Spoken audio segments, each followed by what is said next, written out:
Jūsų dėmesiui socialinis eksperimentas Sąžinės balsas.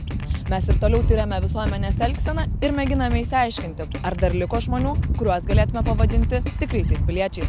Mūsų filmavimo komanda imituoja įvairius nusikaltimus ir viešosios tvarkos pažeidimus, o mūsų kameros užfiksuoja realią žmonių reakciją. Kaip visuomet, dvi situacijos. Antrojoje dalyje pamatysite žmonių reakciją, matant, kaip automobilis, kliudęs kitą transporto priemonę, pasišalina iš įvykio vietos. Na, pirmojoje dalyje paaugliai imituos klijų uostymą. Įspėjame, tai buvo tik svaiginimosi klijais imitacija. Niekada nemėginkite to pakartoti, nes klijų uostymas gali padaryti nepataisomą žalą jūsų sveikatai. Iš tikrųjų yra susiformavusi tokia nuomonė, kad paaugliai tik tai uosto klijus. Vyresnio amžiaus nesu sutikęs tokio atveju, kad būtų vyresnis asmuo tai daręs, uostęs klijus, dar kažką tai. Tai galbūt paaugliai daro dėl smalsumo, dėl kažkokio tai,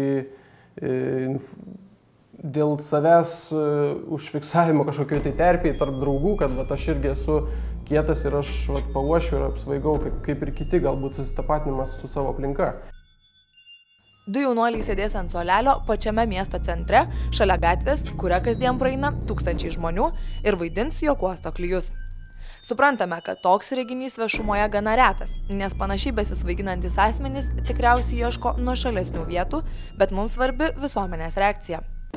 Ar atsiras nors vienas praeivis, kuris išdrįstų paskambinti policijai arba prieiti ir paauklėti įžūliai viešąją tvarką pažeidžiantį jaunimą? Iš anksto susitarėme, kad tariamai klijus uostantys jaunuoliai ne tik vaidins apsvaigimą, bet ir stengsis išprovokuoti aplinkinius nepadoriu elgesiu. Triukšmaus, garsiai juoksis ir laidys replikas, todėl tikimės greitos ir pilietiškos žmonių reakcijos.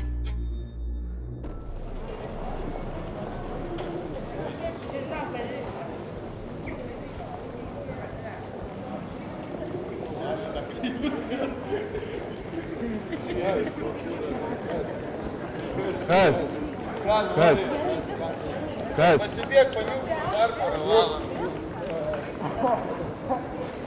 Aš manyčiau, kad tas paaugliškas smalsumas ir noras pažinti, kažką išbandyti, ekstremalumas, sakyčiau, tai veda jos tai daryti.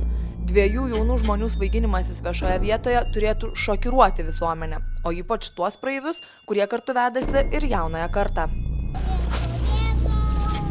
Bėgai, tu nubėgai.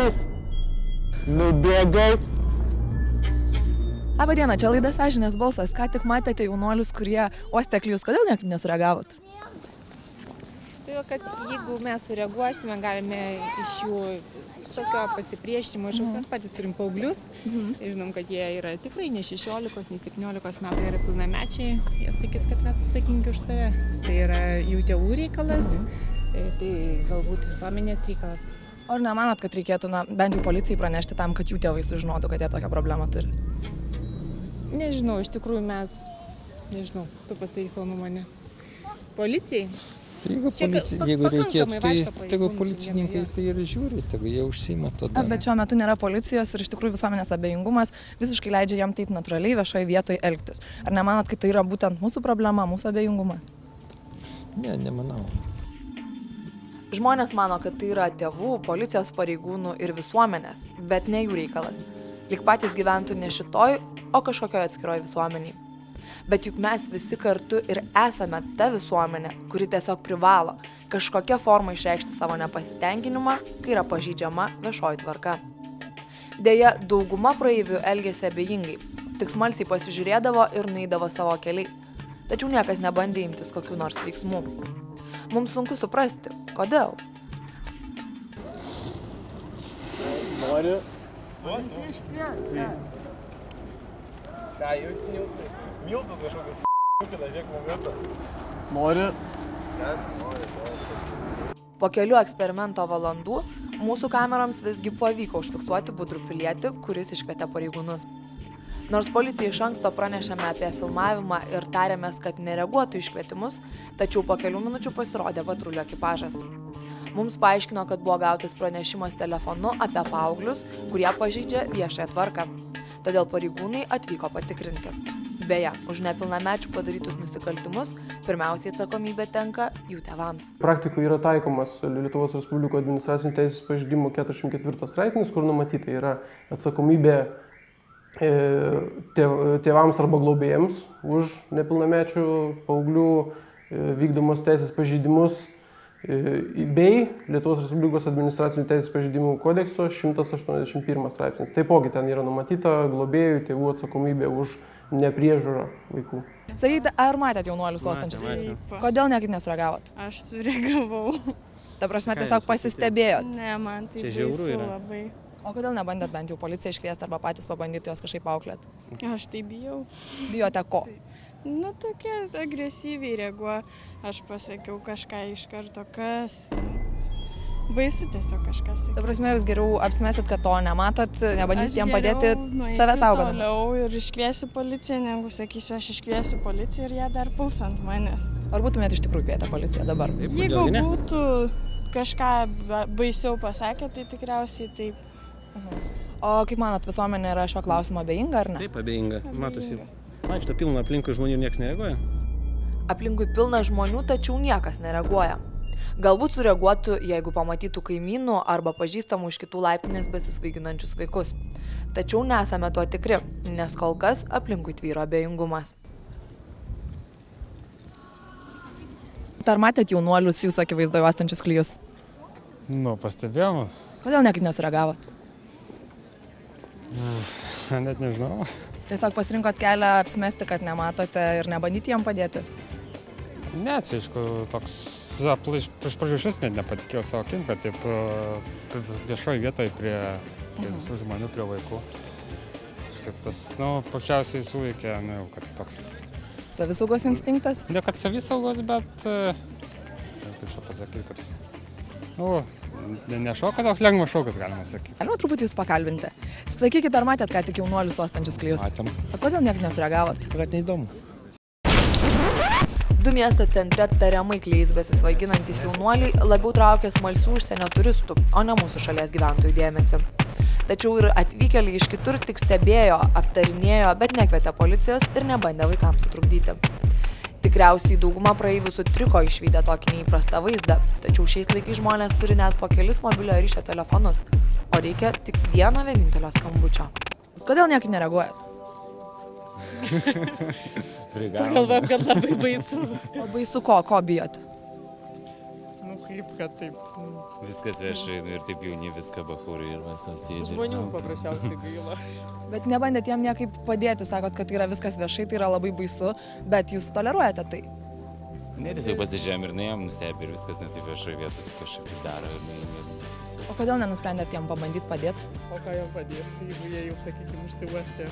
Na, tarkim, iškviesti policiją, bent jau, kad jų tėvai sužinotų. Ar norėjau vyrui sakyti, kad reikia kviesti policiją turbūt.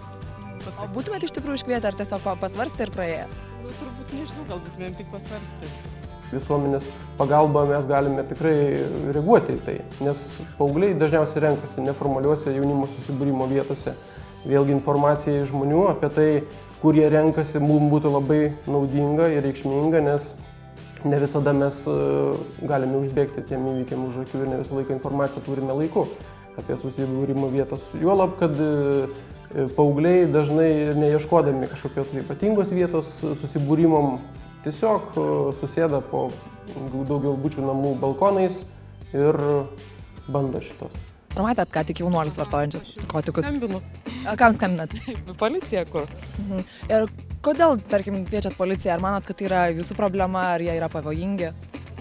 Tai pažiūrėkit, vidurys dienos, visi žmonės su vaikais vaikšto, tai kaip pavojingi. Reikėtų kreiptis į policiją, reikėtų jam... O ar nereikėtų jam patiems tiesiog nueiti su jais pasikalbėti ir tiesiog bandyti pagelbėti jam patiems, vis dėlto jie turi problemą? Gal tegul aiškinasi pareigūnai. Būtent apsvaigę nuo Klijų žmonės, paaugliais, tarkim, paaugliai, tai aš nemanau, kad jie yra kažkom tai ypatingai pavojingi, kadangi paauglys vis tiek dar negali tiek pakenkti, kiek suaugęs žmogus, bet jų veiksmai yra nenuspėjami. Sakykit, ar matėt jaunuolius vartojančius? Gal galite dabar padėti ragelį? Tai yra suvaidinta iš tikrųjų, bet ačiū, kad sureagavot. Kaip manot, ar tai yra visuomenės problema, ar visuomenė turėtų reaguoti tokius dalykus? Aš manau, kad tai yra ne tik visuomenės problema. O kieno? Kiekvieno žmogaus problema. Ir iš tikrųjų reikėtų nebūti abejingiam tokiose situacijose ir kryptis. Jeigu mes būsime į tokiose situacijose, tai kas bus tada, kai žudys žmonės? Nuo to prasideda viskas. Labai teisingai, o sakyti, ar žinot, kaip jiem reikėtų pagelbėti, kur reikėtų kreiptis tokiem žmonėm? Tokiem žmonėm pradžioje reikėtų kreiptis į save, kaip į žmogų. Apgalvoti visą kitą, o ten po to yra Giedraičio gatvė, kiek žinau. Priklausomybės centras. Supratau. Kiek aš žinau. Ačiū jums, kad neabejingas esate. Ne, čia tikrai yra suvaidinta. Pilietiškai besielgiančių praeivių nors ir nedaug, bet atsirado. Todėl džiaugiamės, kad bent jie išgirdo savo sąžinės balsą. Ką čia daro? Alio. Kas čia vyksta? Kas vyksta? Kas čia vyksta? Kas tau vyksta? Kam čia? Kas tau vyksta? Diena, čia laida sąžinės balsas, matau, sureagavot iš tikrųjų jaunuolius, kodėl ar nebijojot prieiti? O ko čia bijot? Prasme, dauguma žmonių pasirenka kelią geriau būti abejingais ir apsimesti, kad iš viso to nemato. Dauguma gal iš baimės, o jūs, norėjot jam pagelbėti? Ne, tiesiog mes esam kauniečiai, esam šito rajono gyventojai ir pamatėm, nežinau, jaunuolius besilinksminančius, ne vietoj ir ne laiku ir iš viso ne tokiu būdu, kokiu turbūt turėtų linksmintis chebra. Mes pilietiškumą, ne Jo, kažkokį ir O kokiu būdu bandėt jam padėti? Kokiu būdu mes nebandėm jų padėti. Pirminė reakcija yra kokia, ar ne? Tu prieini, tu pamatai ir kas užšauna į galvą, tai man pirmiausia asmeniškai šovė į galvą išmušti iš rankų, sakyti, klausti, ką tu darai, o paskui antras dalykas, ką norėjau daryti, tai ką jūs čia uostėt.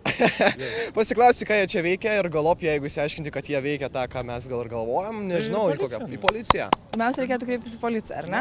Tarsi, jeigu neveikia gatvės mokykla, tai tada mes į organus kreipiamės ir viskas. Nuoširdžiai tikimės, kad mūsų visuomenė taps pilietiškesnė ir žmonės operatyviau informuos teisėtvarkos institucijas apie tvarkos pažeidimus ir vykdomus nusikaltimus. Tokių pažeidimų ar sulaikytų tų paauglių yra vis mažiau. Galima šitoje srityje džiaugtis, bet liūdina tai, kad iš tikrųjų klijus pakeitė kitos psichotropinės ir narkotinės priemonės, kurios galbūt tapo ne taip sunkiai prieinamos, kas buvo anksčiau sudėtinga ir didesnį poveikį, ta prasme, aišku, žalingą poveikį daro žmonėms. Po trumpos pertraukėlės pamatysite, kaip reaguoja žmonės, matydami, kaip automobilis, kliudęs kitą transporto priemonę, pasišalina iš įvykio vietos.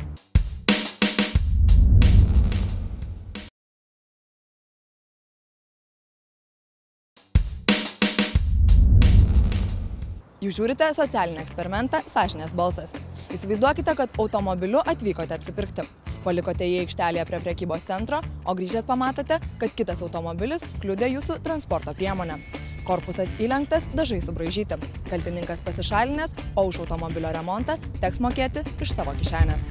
Kiekvieną mėnesį, kiekvieną savaitę vien per savo klientūrą tikrai turim pakankamai tokių užklausimų, kad kelti tokią problemą aplamai viešumą. Dėl vairuotojų neatidumo automobilių stovėjimo aikštelėse galima patirti nemažai nuostolių. Kai kuriems eismo dalyviams, tikriausiai dėl vairavimo įgūdžių stokos, ne visuomet pavyksta sklandžiai išvairuoti savo transporto priemonę iš aikštelės. O atsitrenkus į kitą mašiną, paliekami įbrėžimai ir nubrozdinimai, kurie tiesiog siutina automobilio savininką. Tačiau kaltininkas jau pabėgo iš įvykio vietos ir padėti jį surasti gali tik įvykį matę liudininkai. Didelėje aikštelėje šalia stambaus prekybos centro visuomet gausu praeivių. Todėl tikimės, kad žmonės, pamatę nedidelę avariją, tikrai nebus abejingi. Iškvies policiją ar bent jau užsirašys sprunkančio automobilio valstybinį numerį. Labadiena, čia laida Sąžinės balsas. Sakykite, ar matėt ką tik auto įvykį? Matėm. Ir kaip į tai reaguojat? Nemačiau. Ar neturėtumėt dabar kaip pilietiškas žmogus iškviesti policijos? Ne. Manot, kad ne? O jeigu jūsų automobiliui taip atsitiktų, manot, kad irgi nieks neturėtų pranešti?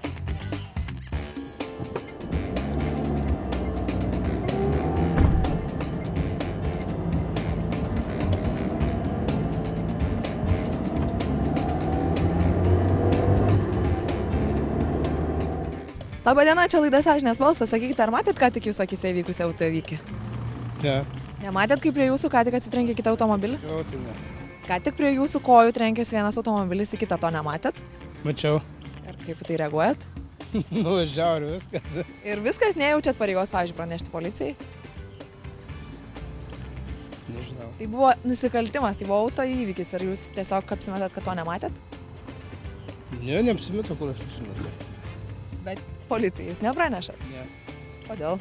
Ką žinau? Galvojate, kad tai yra ne jūsų reikalas? Ne, ką žinau. O kur čia pasikreipsi dabar ant ten greičio? Tai reikėtų kreiptis į policiją tikriausiai tokiu atveju, kai įvyksta. Ieškosiu policijos, tai... Galėjote užsirašyti, pavyzdžiui, numerius? Nu, numerius nepastebėjau aš. Tai tiesiog, kai pamatote vykstantį nusikaltimą, nusprendžiat, kad tai yra ne jūsų reikalas ir nespėjate tiesiog pranešti policijai. Negaliu to sakyti. Bet nereaguojate į nusikaltimus? Kaip nereaguoja? Lietuvos pilietis nereaguoja su... Bet dabar nesureagavot? Bet dabar ne.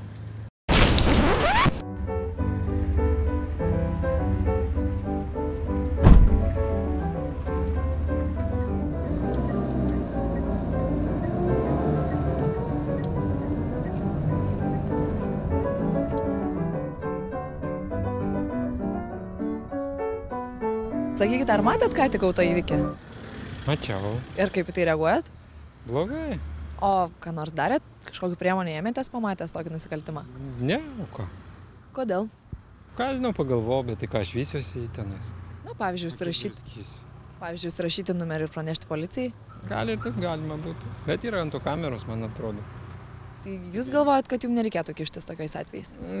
Dėl šventos ramybės gal ir ne. Dėl savo šventos ramybės? Taip. O galvojat, kad galite nukentėti, jeigu pranešite apie nusikaltimą? Visko gyvenime būna. Tai jeigu pamatote nusikaltimą, tiesiog stengiatės nesikišti? Nu, žiūrint kokį. Kas turėtų įvykti, kad, na, jūs sureaguotumėt kažkaip? Nu, nežinau, gal... Nu, nesunku pasakyti. Kažkas rimtesnio.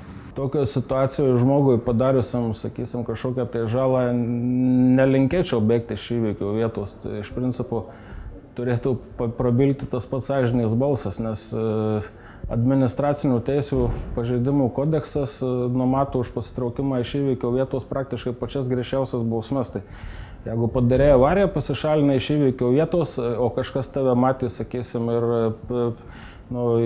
pateikė informaciją kompetitingom įstaigom, tai, sakysim, bauda nuo 3 iki 5 tūkstančių, plus teisų atėmimas nuo 3 iki 5 metų. Praeiviai akivaizdžiai mato, kaip vienas automobilis trenkėsi į kitą, girdi susidūrimo garsus ir netgi pasmalsauja, kokios šios avarijos pasekmės. Tačiau nepuola kviesti policijos pareigūnų. Dauguma sako, kad tai ne jų reikalas, arba pamiršę, kad nepranešimas apie nusikaltimą taip pat yra nusikaltimas. Vertina įvykį kaip pramogą. Sakykite, ar matėt ką tik įvykusį auto įvykį? Ir kaip reagavote tai? Netokius. O bandėt, pavyzdžiui, iškviesti policiją, pranešti apie įvykį? Vis tiek jūs čia juokauja, tai kam kviesti tą policiją? Susidūrimo nepamatyti neįmanoma. Slaptų kamerų filmuoti kadrai tai rodo, kad didžioji dauguma liudininkų vien stebi, kalbasi, aptarinėja, bet nesiima jokių veiksmų. Ar atsiras nors vienas žmogus, neabejingas kito nelaimiai ir išdrįsantis pasielgti pilietiškai?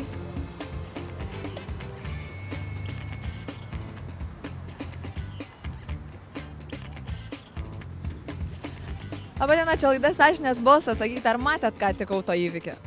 Matėt ir kokių priemonių ėmėtės? Signalinau, rodžiau ir vis tiek nuvažiavau. Aha, o čia dabar traukėtės telefoną, gal planavot kviesti policiją? Ne, galbūt gal žmogus, nu tai pasakysiu. Laukia. Aha, ir užsirašėt pinigus. O aš manau, ar visą laiką sureaguojat, kai matot nusikaltimą įvykti? Aišku, reikia reaguoti tokius dalykus. O gal pats esat nukentėjęs nuo kokio nusikaltimo? Nu, buvo ir įbraukė, ir žmonai buvo įbraukę, nu tai va, kur paskui, kai nieks nieko nemato, tai ir... Taip. Ar aplinkiniai tokiu atveju, kaip nors jums padėdavo, pavyzdžiui, praneždavo, tai... Kai nieks nieko nėra žmonių, tai ką ten tau padės? Kai kurių įvykių liudininkų nuomonė, jeigu automobiliai yra apdrausti, tai nėra ko jaudintis. Kaip į tai reaguojat? Normaliai. Normaliai taip ir turi būti? Jeigu žmogus turi kasko draudimą, prašau. Bet, ta prasme, o jums nereikėtų tokį įsikišti dalyką? Man? Kom aš galiu padėti žmogui? Pavyzdžiui, iškviesti policiją. Ir ką policija tada padės? Pranešti apie auto įvykį. Galbūt ir sąžininga tai padaryti. Bet jūs nusprendėt, kad tai yra ne jūsų reikalas? Aš manau, kad čia ne mano reikalas. Visą laiką, kai matot nusikaltimą, nusprendžiat, kad tai yra ne jūsų reikalas? Toks visuomenės požiūris šokiruoja. Todėl visuotinio abejingumo vandenyne labai gera atrasti bent keletą žmonių, kurie verti tikrojo piliečio vardo. Nes pilietiškumas prasideda nuo paprastų dalykų, tokių kaip sąžinės balsas. Pasakykite, ar matėt ką tik automobilį, kuris trenkėsi į kitą? Taip, aišku, matėm. Ir kaip į tai sureagavot? Tai labai prastai. O ką nors darėt, pavyzdžiui, pranešėt policijai? Tai va, jau dabar ruošiuosi, aš atsiminiau numerį. Atsiminėt numerį? Planuojate skambinti policijai? Taip, būtinai. Visą laiką pranešat, kai matot kažkokį nusikaltimą? Taip. Iš tikrųjų? Ar pačiam neteko būti kažkokio nusikaltimo auka? Nu, buvo vieną. Buvo, ar ne? O ar visuomenė jums padėdavo aplinkiniai? Taip. Visą laiką sureaguojat, kai pamatot nusikaltimą? Esu sveikit, iškvietęs irgi. O pats gal esat nukentėjęs nuo kažkokių tokių panašių įvykių? Ne. Ne, tai tiesiog esat pilietiškas ir reaguojat, kai matot nusikaltimą. Man tokie dalykai nepatinka. Jeigu mūsų visuomenėje būtų daugiau žmonių, kuriems tokie dalykai nepatinka, tai ir nusikaltimų tikriausiai sumažėtų. O tam, kad užkirstume kelią jiems, kartais užtenka tik vieno skambučio. Ar matėt ką tik autoįvykį? Ką tik mačiau. Ir kaip į tai reaguojat? Užsirašiau numerį, galvoju, gal važiuosiu, pamatysiu žmogų ir pasakysiu. Aha, o visą laiką sureaguojat, kai pamatot įvykius nusikaltimą? Sureaguoju. O sakyt, gal pats esat nukentėjęs nuo kokio nusikaltimo? Ne, bet esu matęs vieną kartą irgi va, taip pasirašiau ir padėjau žmonėm. O, tai šaunu, kad esate toks pilietiškas, ačiū. Aš suprantu, kad, sakysim, atvažiavai ten kieme kažkur ar vakare, ten ar anksti ryte, išvažiuodamas nubraukė kitą automobilį, ten lauki savininko, nesulauki, kad susipildytų tą eismo įvykio deklaraciją, tai vienas dalykas, bet jeigu nesurandi savininko, tai tada būtų protingiau pasiskambyti trumpuoju numeriu, sakysim, 112, prasinešti policiją, kad buvo taip ir taip, padariau tą ir tą, nerandu nukentėjusių. Svarbu, kad tas įvykis būtų policijoje registruotas, tai sakysim, jeigu policija patys suras automobilio savininką, tai blogiausiu atveju tai žmogui bauda minimali, nuo 100 iki 200 litų bus. Bėgdamas iš įvykio vietų, sakau, bauda iki 5000, teismo atėmimas iki 5 metų, tai skaičiai kalba patys už save. Liūdna pripažinti, kad įvykį matę ir nieko nepranešę žmonės tapo nusikaltimo bendrininkais. Besielgdami taip, pagalvokite, kaip į tai sureaguos jūsų draugai ir artimieji. Ar nebijote, kad vieną dieną socialiniuose tinklapiuose jie jūs pašalins iš draugų? Šiam kartui tiek. Socialinis eksperimentas tęsiasi toliau. Iki pasimatymo kitą savaitę.